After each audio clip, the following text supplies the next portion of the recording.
Agriculture students, welcome to agri point. Agri point के online platform पर आपका हार्दिक स्वागत है। आज मैं आपको बताने वाली हूँ एनिमल मिल्क में fat percent, water percent and solid material के बारे में। सबसे पहले हम बात करते हैं फैट परसेंटेज के बारे में। हम 4 के बारे में पढ़ेंगे कि काऊ में, बफेलो में, गोट में एंड शीप में इनमें कितना कितना फैट जो है पाया जाता है। देखो स्टूडेंट्स, ये कई बार हमें कंफ्यूज करते हैं और ये हर तरह के एग्जाम में आते हैं। ये CUET में भी आएगा, ये जेट में भी आएगा, ये एग्रीकल्चर सुपरवाइजर में भी आएगा।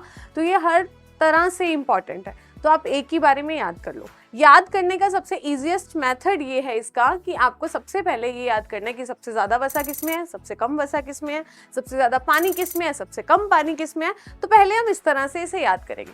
जैसा कि देखें कि सबसे ज़्यादा वसा, सबसे ज़्यादा गाढ़ा जो दूध है किसका होता है, वो होता है शीप का। किसका होता है? शीप का।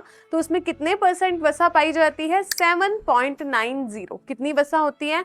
7.90। आपसे पूछा जाए सबसे ज्यादा वसा किस में है, क्या बोलोगे? शीप में है, भेड़ में। और बात करें सबसे कम फैट परसेंट, सबसे कम किस में होता है?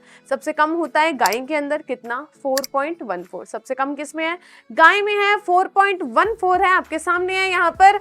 तो एक तो पहले ये याद रखो कि सबसे ज्यादा किस में है? शीप में। सबसे ज्यादा किस में है? शीप में। सबसे कम किस में है? गाय में। सबसे ज्यादा जो वसा है किस में है? शीप में है, 7.90।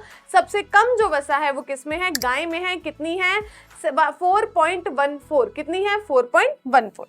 ज्यादा और कम वाला याद करने के बाद अब क्या करना है आपको? तो अब जो काऊ है उसके साथ में कौन है? गोट। गाय के साथ कौन घूम रही है? बकरी घूम रही है, ये ध्यान रख लो। गोट जो है उसमें कितना फैट जो है, कितना वसा जो है पाया जाता है, तो वो है 4.25। कितना? 4.25। 4.14, 4.25, पास के हैं दोनों ही नंबर, ज्यादा डिफरेंस नहीं है।